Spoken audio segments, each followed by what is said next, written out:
Dados divulgados na última semana pela OMS, a Organização Mundial da Saúde, mostram que o número de mortos pelo vírus Ebola na África Ocidental chega a 1.145. Mas as pessoas contaminadas já ultrapassam de 2.000, apesar de no Brasil não existir nenhum caso da doença e do risco de transmissão ser considerado baixo. Nosso convidado de hoje é o infectologista Marcelo Bitelo, que vai explicar um pouco mais sobre esta epidemia que está mobilizando o mundo inteiro. Tudo bem, Marcelo? Obrigada por sua participação aqui conosco. Então, já para começar, né, a gente sabe que no Brasil a possibilidade de chegar o vírus ou uma pessoa contaminada é muito baixa, mas para quem está nos assistindo, qual é a importância de saber como que acontece a transmissão e o porquê, né, de termos esse padrão agora, 2014, essa epidemia jamais vista com o vírus Ebola?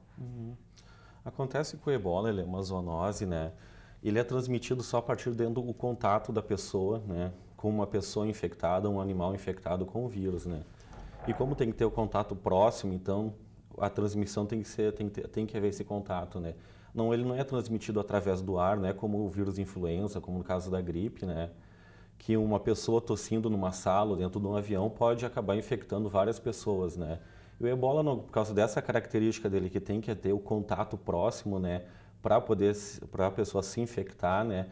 É por isso que ele está mais limitado na África daí, né? Ah, sim. E aí, por isso tem essa dificuldade de como para poder transmitir, a pessoa tem que ter contato, não consegue, até sair de lá da África, né?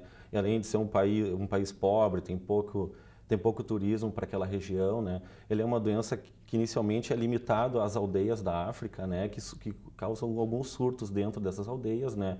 E fica limitado ali. Dessa vez, houve a disseminação do vírus para outras localidades da África, ali tem esses 3 principais países. E teve um caso também na Europa, que na verdade foi transmitido na África, né? Mas eu não sei se o paciente chegou aí. São os casos importados, daí que eles chamam, né, de alguém que esteve viajando na África, principalmente os missionários, os médicos que participam lá das ações lá para atender os infectados com o vírus, né? Que acabam adquirindo o vírus e foram levados para os países de origem, né, para serem tratados, né. No caso do Itália, teve um europeu que foi para casa, eu acho que foi levado para o país dele de origem, que era a Itália, ele acabou falecendo, né. Mas os 2 médicos americanos que foram para os Estados Unidos, eles inclusive já tiveram alta hospitalar. E o que mais assusta é que o paciente, enfim, a pessoa doente, mesmo depois de morta, também pode contrair. Basta encostar na pele, Marcelo? A transmissão depende, né? Qualquer contato assim de gotícula com mucosa, por exemplo, mucosa oral, mucosa ocular, né?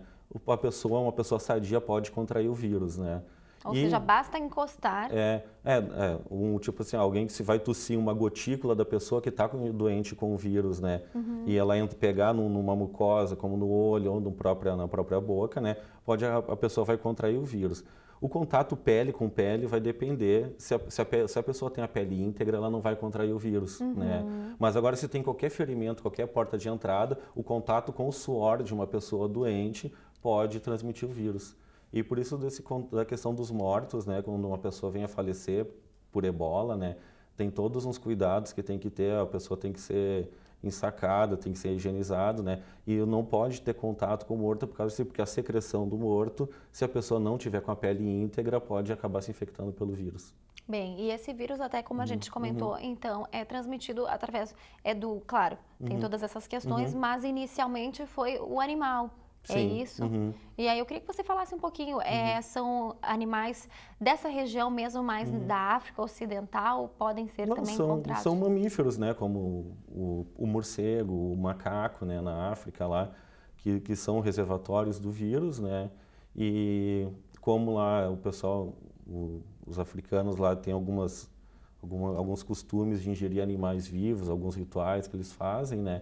Acabaram tendo contato com secreções, com sangue desses animais e acabaram adquirindo o vírus, né? E aí eles adquirem o vírus, ficam doentes e acabam transmitindo o vírus dentro da própria comunidade deles, né? E acaba ficando o surto limitado àquela comunidade, né? Sim, agora, Marcelo, eu queria te perguntar, em relação ao nosso país, né? Eu digo, bom, Que todos fiquem tranquilos, né? Afinal, o mundo inteiro tá assistindo, isso realmente é bem apavorante, assim. O que está sendo feito a partir da Organização Mundial de Saúde, enfim, auxílio da ONU e dos governos, para que não entre ou não se espalhe esse vírus para o resto do mundo? Um exemplo, no Porto de Rio Grande, aqui no Rio Grande do Sul, né? Tem uma lei que todo navio proveniente da África ele tem que ficar 21 dias, né? Ancorado em alto mar antes de entrar no Porto de Rio Grande, né? Para não correr o risco. Período porque o período de incubação do vírus é de 1 a 21 dias, né? Só que nesse período a pessoa fica assintomática e também não transmite o vírus, né? Ela só vai passar a transmitir o vírus depois que desenvolve algum sintoma, né? E o Ministério da Saúde divulgou na semana passada um protocolo para fazer para o manejo de caso tenha algum caso suspeita de ebola no Brasil, né? Todas as instituições de saúde receberam esse protocolo, né? Aqui no Rio Grande do Sul, o hospital de referência para ser atendido qualquer paciente com suspeita de ebola, se for tanto faz público ou privado, é o Hospital Conceição em Porto Alegre, né? Sim, que lá que tem equipe, eles têm leitos de isolamento preparados para atender esses pacientes com suspeita de ebola, né? Então, qualquer pessoa que for atendida com caso suspeito, e hoje o Ministério da Saúde divulga que o caso suspeito é alguém que tenha viajado para a África, para esses lugares, para essas localidades, né? Ou que tenha tido contato com alguma pessoa doente, né? Vai procurar qualquer serviço de saúde e nesse serviço de saúde o paciente vai ser referenciado para o Hospital Conceição com transporte pela SAMU. Lembrando que os sintomas são febres, diarreias... Inicialmente, né? Ele é uma virose como qualquer outra, né? Tem febre, tem mal-estar, tem dor de garganta, dor no corpo, né? Mas o ebola, ele complica, que ele provoca alterações na coagulação do corpo, né? E a pessoa acaba vindo a falecer de hemorragia e choque hipovolêmico, né? Obrigada por os seus esclarecimentos. Só para terminar, existe algum medicamento que se possa tomar? O ebola, transmitiu, não tem cura. Como é que existem as pessoas que conseguem se curar dessa doença? Não, a doença, ela não tem tratamento, né? Não existe vacina. E quando a pessoa adoece, é feito só um tratamento de suporte para a pessoa, né? Para evitar que ela venha morrer por um choque hipovolêmico, hidratação e medicação sintomática, né? É uma mortalidade muito alta, né? Alguns pacientes conseguem se curar e aqueles que se curam, eles adquirem imunidade contra a ebola. Inclusive na África, os que sobrevivem ao ebola, como eles são imunes, acabam ficando imunes ao ebola, eles viram agentes comunitários de saúde para estar nas localidades onde eles residem. Ah, sim, porque aí, o vírus já se instalou. Sim, e ele adquiriu imunidade, então aquela pessoa não fica mais doente pela ebola. Existe alguma pesquisa, enfim, de uma futura vacina ou...